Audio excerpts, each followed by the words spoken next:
Hello everybody, welcome back to my YouTube channel. In this tutorial, I'm going to discuss what is the release date of iOS 70. This update is coming soon from June month. This update is not available iPhone 8.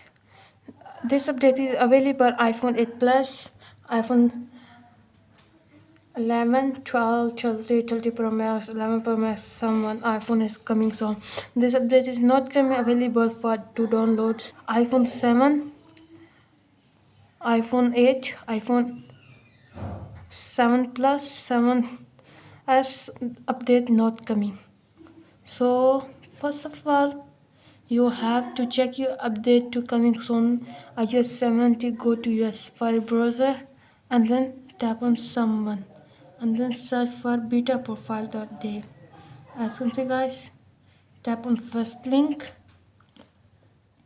This is open. You don't have open, tap first link is opened. Scroll down. This is iOS 70 is coming. This coming update to 2023 confirmed from June 5 to June 9. This is update coming June 5 to 9 easily. So you install from this one to download iOS 70 as can see guys. It's showing iOS 16.5. You is showing June 5 to 9 is showing iOS 70. So that's it guys for today video. If the video helpful, please like the video, subscribe my channel. If you have any problem, let me in the comment. I help you more. Thanks for watching.